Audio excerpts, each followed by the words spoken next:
Thanks for tuning in, y'all. I'm Psalm 1, and this is Audiotree Live, where we cater to the band-obsessed baddie in you. This next Brooklyn-based artist is spinning the Audiotree block as a soloist, digging deep and turning meditative bedroom pop inside out.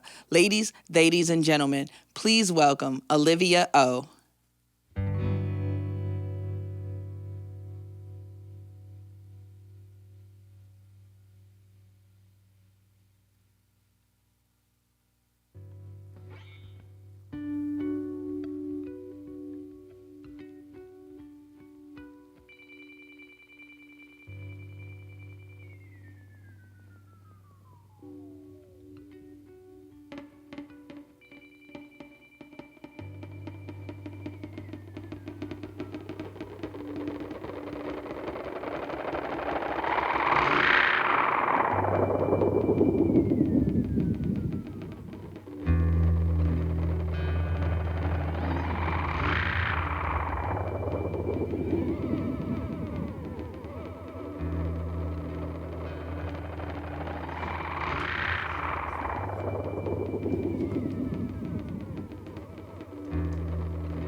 dizzy, feeling forgotten. It's easy as opening your eyes and locking the door and stepping outside.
Hey guys, something interesting you might not know about this YouTube channel is 80% of you all watching this video right now are not subscribed. So if you could pretty please hit that subscribe button below, and we're going to do our best to keep bringing the most amazing musicians from all over the world just to play for you. All right, back to the show.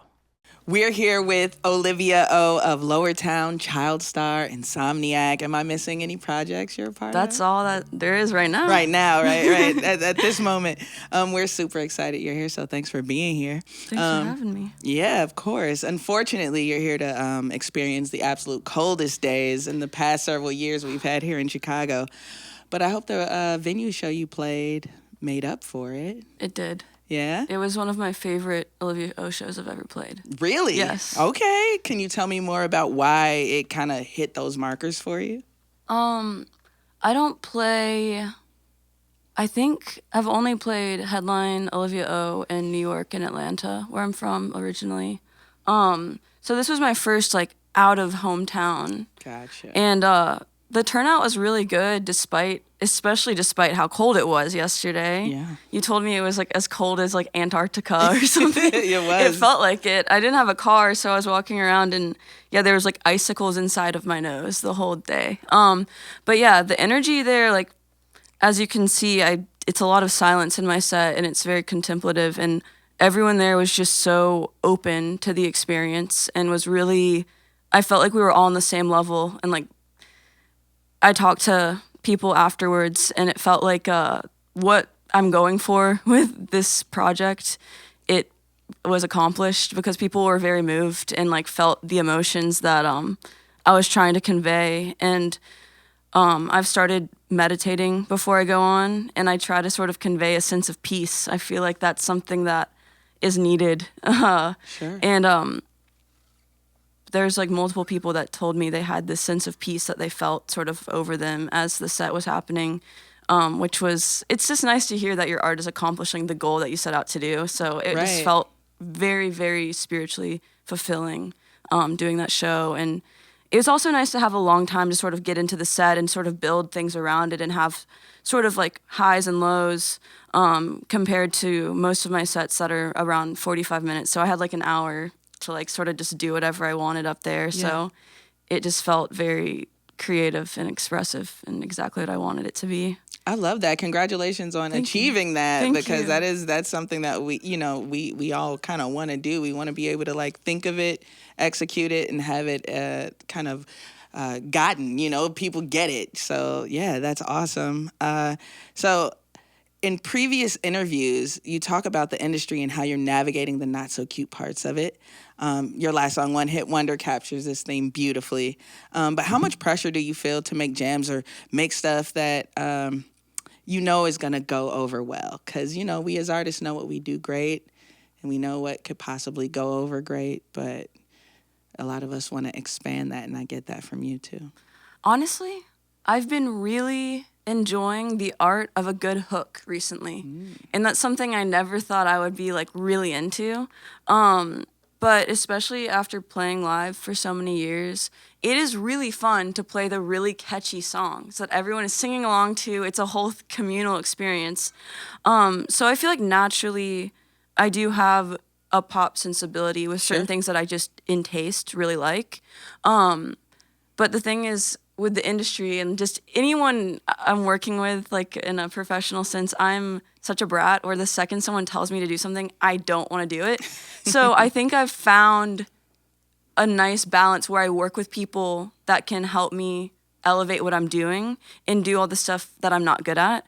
But they know the certain language to use with me where they're not going to tell me to do something. They may kindly suggest something, but I don't know. I feel like naturally, I think if you really do, you find what you're good at, but you also are not afraid to fail. And you also, I feel like if you are yourself, and people will naturally trust you and be open-minded to change. I feel like the fans of my band and my solo stuff have been very open-minded to change in what I want to do, just because we've had so many evolutions, whether people have liked it or not, and the people that have stuck with it and grown are just so down for anything and are just very, like, I've seen that with we've played bills with many different kinds of genres, and the people that come to the shows are so open-minded to anything. And I think that's just because we've done what we've wanted every step of the way. But I love to write a catchy song. That is a beautiful art. It is so fun, and like those are usually the ones that like, you know, that are just easy to play on the radio. So I'm happy Sure. that that taste overlaps with that, you know? Yeah, absolutely. You can really create a lot of magic with that. You know, it's a great science and art to make a catchy hook and one that like sticks with you and one that says something. It's like, you know, you can't get much better than that. For real. But I like that what you said about having that open mindedness out of the people that you work with, as well as the people who are listening and supporting your music, because like you release early versions of stuff, and so that almost kind of like as an artist almost trains your audience like, hey, this is gonna change. Yeah. This might evolve. So like, hope you stick around for the ride. And I also wanted to touch back on like. I was looking for a word to describe what you do, and I landed on meditative, and it was awesome that you mentioned meditating before sets. So can you tell me that too? Like, how long before you get on stage are you meditating? Is it right before? Is it 10 minutes before, an hour? Tell me more about that. Every show's different. I have different time and Sure. things happening. I try to do it right before I go on. And sometimes it's not even sitting down. Like sometimes I don't even have the time to sit down, but like I need a moment completely alone if I can get it to like center myself completely, because I am not a natural stage person. It is something that I've grown to love and I've grown into it, but I have always naturally been a very shy, introverted person. You can hear in my music, you know? So yeah, I used to get myself super hyped up every show and like be freaking out. And I'd have a lot of energy, but it would be almost uncontained energy. And I would just feel like I would be destroying myself every night, and I'd get off the stage and I'd crash super hard. And I was talking to one of my friends who's also an awesome musician, and I was talking to her and I was like, how do you get up there every night in front of all these people and just kill it? And you have just so much energy, but you're so chill. And she was like, I've worked on my anxiety so much, and like I just center myself. That's the important thing. You think you need to hype yourself up, but honestly you need to center yourself and calm yourself down, and that's how you can give more energy. Because like when you're freaking out, you can't, you know, give your best, and you're thinking about all these things, and like the physical reactions of anxiety are distracting you. Sure. And I read a study recently that when people talk, I'm probably gonna butcher it, but when someone's talking to you, you subconsciously pick up on their energy if they're anxious, like their tone of voice, their mannerisms, and it's very contagious. And I was thinking about when people are on stage and you can see noticeably that they're nervous. It makes the audience a little nervous and tense. And so even if I am feeling nervous, I try to give off this calm energy, and it usually like tricks myself into being more calm. And then everyone is sort of just, it's this reciprocal thing. Yeah. So I usually do it right before, and then once I get on stage, I honestly have like a moment of like I have to do that right before I get Yeah. on. Like yesterday, like I bent over and like shook every like limb of my body, and then I was like, okay, I'm ready now. So it's nice to have those centering moments, honestly, right when I'm on stage and just like about to get into it, because if I don't, then like I'm gonna be all tight and like freaking out and like sweating. Yeah. So That energy transfer is real, and that's really smart. I'm glad your friend told you that. And a lot of artists, I hope that y'all are watching at home, just listened really to what she said, because that is really a big key of performing and being a great performer, being able to contain that energy. So yeah, thanks so much. And like, let's get back into it. awesome.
This next one is not out anywhere, so I thought I would put it out because I've been playing it for 4 years almost. And a lot of people that know my music love this song and ask me when I'm gonna put it out. And now it's almost a running joke that I never will. So I thought I would play it, and maybe one day it'll end up on an album. It's one of my favorite songs I've written. I don't know, I think I'm so precious about it because it's one of my favorite songs that every time I try to record it, I'm like, it's not perfect enough. So this will be the version that people will know until I get a version on an album. It's called Sweet Tooth.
sometimes.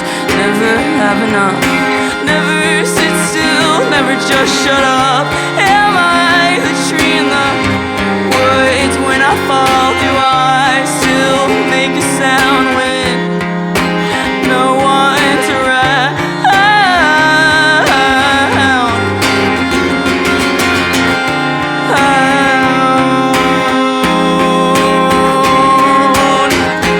I don't feel love, I don't feel love, I don't feel anything enough. Then I take in too much, I feel it all at once. I let it tear me up, I let it take me down. I can't never find the middle ground. Suck it up, sweet little kiss, sweet tooth cavity, fall out. My gums keep bleeding even when I kiss you. Can you see it? Can you taste me falling apart? Sickly sweet, slowly rotting. Do you even like me, or have you forgotten? Suck it up, sweet little kiss, sweet tooth cavity, fall out. My gums keep bleeding even when I kiss you. Can you see it? Can you taste me falling apart? Sickly sweet, slowly rotting. Do you even like me, or have you forgotten?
We just heard Sweet Tooth, a sweet, not so secret ditty by none other than Olivia O. So there's a live version of these floating around YouTube, correct? Yeah. But not on proper apps and all that.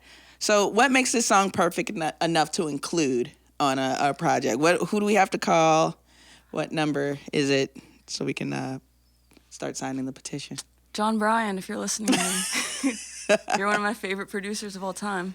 Yeah, I don't know. I've recorded all of my solo music by myself so far. That's not, I don't know. I used to defiantly be like, I'm going to always do that. And now I'm super open to working with a producer. And also, I'm freaking tired of mixing all the time. So I would love to work with a producer, actually. Correction. But yeah, I've recorded that song a few times, and I feel like just my mixing expertise, my recording, my setup, I didn't feel like I could properly capture what I was feeling. And I almost feel like the live version, every time I play it live, it captures this emotion. I feel like every time I try to record it, it felt so sterile. So that's why I included it here, because it is a live version of it, and I feel like the emotion is completely there. So I just need to do that. And I also keep going back and forth if I want drums on it or not. Okay. So we'll decide maybe this year. We'll see. Yeah. We'll see. I guess you just got to stay tuned. Yeah. So you played tracks from across your discography today, but how many of these tracks carry like new or expanded meanings as they age and you mature? I think, well, honestly, as I've gotten older and listening back to my old music, it really honestly relates to me more now, or I feel the lyricism even more now. I say a lot of the time that musicians and artists are just vessels for ideas, and I fully believe that with myself. Like, lyrics are maybe the most important part of music to me, at least the music I write. Obviously, I love a lot of instrumental music as well. But I feel like there's so many artists that will just write the most beautiful, insane things that like really strike you. And you'll ask, like they'll be in an interview and I'll like read about it because I'm like, this is the best song I've ever heard. And they're like, I don't even know what I was writing. Oh yeah. And it's like they write like literally one of the best songs I've ever written. And not saying that's for me, but I think a lot of the songs I'll write these lyrics and I'll be feeling this sort of vague emotion or these things. And then later, like much later when I have perspective on my life, I'll put the pieces together of really what I was trying to say. And it'll honestly have context for what's going on in my life now. Especially all the breakup songs. I mean, everyone goes through a few breakups in their life, so every time I feel like they hit a little harder. Yeah. But yeah. After you learn the lesson a little bit, or not. Or not. Yeah. Hey. That's cool that you say that about being a vessel, and it also becomes like almost like a prophetic thing. And I think if you're like thinking of time as like not a social construct, sometimes it's like, well, let me say some really cool stuff right now because maybe in the future it'll happen. Mean something to me. Yeah, absolutely. So your latest album, Telescope, I love that album by the way, is said to be inspired by film scores, long walks, and that's amazing. And in that respect, what are you watching and obsessing over like these days as far as like movies, TV? I went through a big Hitchcock phase this past year. It's my mom's favorite director.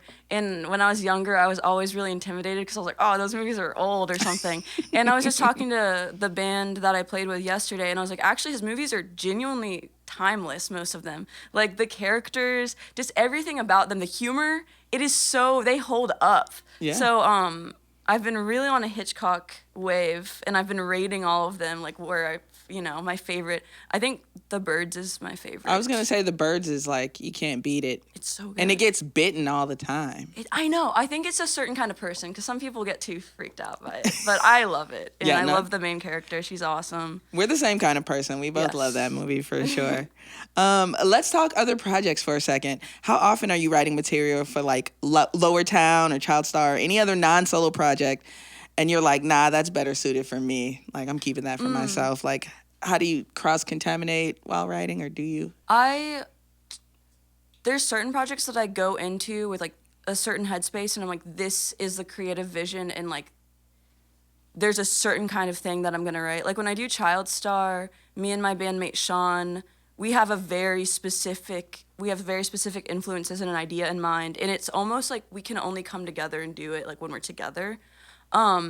A lot of my bass songwriting that I've done throughout my whole life is literally just me on a guitar, and then it's expanded to different things. But with my bandmate Afsha from Lower Town, I will come to him with certain songs that I've written that I'm like, this is an awesome song, like we could use it for Lower Town. And honestly, for most of the time, I feel like Lower Town, I've given first dibs for things if Afsha feels like he can add something to the song. And there's certain times where he'll like listen to the song and he'll be like, I don't even know, like, I don't think I could add anything to this. And then there's certain songs that I keep to myself because I feel like they don't need to be expanded more than just this very intimate thing. But now I think me and Afsha, my bandmate, like, our tastes sort of diverge in some ways, and I feel like the solo project became this thing for me to do all these things that I wanted to do that within the band, like, it didn't make sense, or he didn't really find interest in that kind of sound. And it's fun because I have no one telling me what to do. I literally just go in and experiment and have fun and like make a story out of it. But I think Lower Town and Olivia O are the most like cross-contaminated, I guess, or just like the songs can be interchangeable and they can be Lower Townified. If I give a song, like I'll give like Afsha like a song with like dum-dum chords like for, just over and over. And I'm like, what do you think of this? And he's like, we can do something with this. And then we like get really weird with it. But sometimes I just want to keep it simple and like stay like Elliott Smith, just a guitar singing, and like it needs to be intimate, and I don't even think anyone else should touch it. It's like my very own personal thing. And I feel like someone adding to it would honestly like detract from the emotion and the vulnerability of it. And I think if I write a song and I feel like someone adding to it would detract from the vulnerability, I feel like it usually sticks with Olivia O. So all feeling. I'm a Scorpio sun, Pisces moon. I'm a Pisces moon. That's what it was. I'm a feeler. That's what it is. Yes, Yeah. we're tortured, Absolutely. Before we get into all that, you already started 2026 real strong. Can you speak to what you're looking forward to, like this year, or any other things that you're like really stoked about? Yeah, honestly, I keep saying 2025 was my year of building. Okay. 2026 is my year of destroying in a good way. Okay. There are a lot know. of- I just feel excited for 2026 because my band Lowertown, we haven't put out music since 2022, and we're dropping an album this year, and it's one of my favorite things I've ever made my whole life. Cool. So that's coming out this year, and we're going on a bunch of tours, and I'm also working on another Olivia O album that I'm very excited about, and a lot of it is me focusing up finally and recording all the songs that I really like that I've been too intimidated to record. So I have like a whole bank of those that I've collected over the years that I'm too perfectionist about, that I need to like sit down and really focus and hammer out in a certain way. So that album I'm working on, and maybe we'll get a producer involved so it can even shine more. But yeah, this is going to be an awesome year. A lot of touring, which I'm really excited for because I'm used to touring. And when I'm not touring, I get a little antsy and like nervous or something. So, Well, we're really excited to hear everything you got coming this year. And let's get back into the music. awesome.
gaze up ahead, cause my sinking head,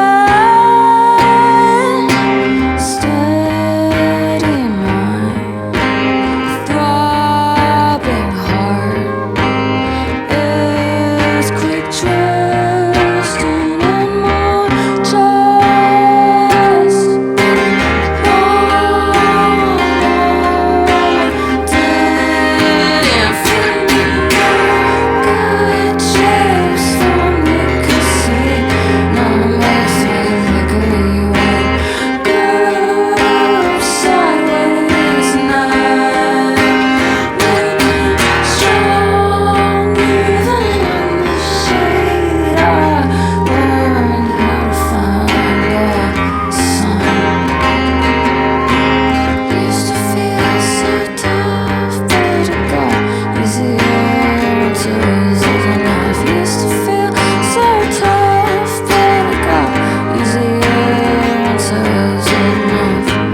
Old enough, old enough.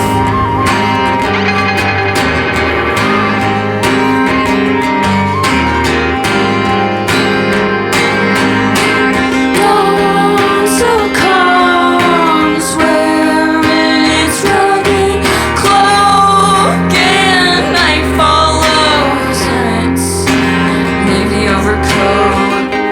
Death approaches as a cross-legged Billy goat to put you in the dirt. Square-eyed soul sucker, sucker, sucker.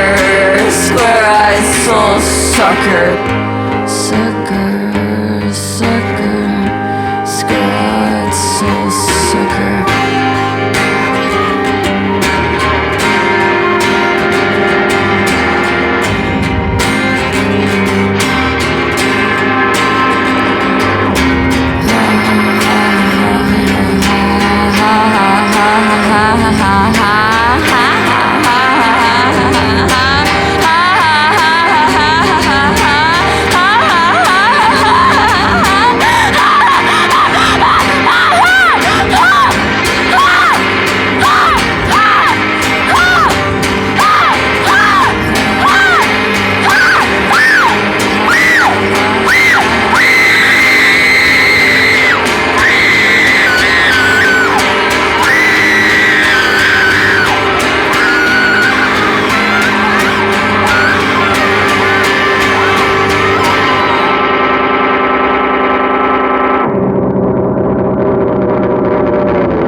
Yes, yes. A massive thank you to Olivia O for joining us today. And as always, major love to our camera ops, engineers, dogs, editors, and artists here at Audiotree, spreading the gospel of live music. And guys, please like and subscribe if you love what we do here. And you'll get these sessions at the top of your feed as soon as they drop. Get cool merch at audiotree.shop and follow Audiotree on all the apps because the algorithm is not going to eat itself. Stay dangerous and drive safe, y'all. Please, this is Psalm 1 signing off, and I'll see you next time. Peace.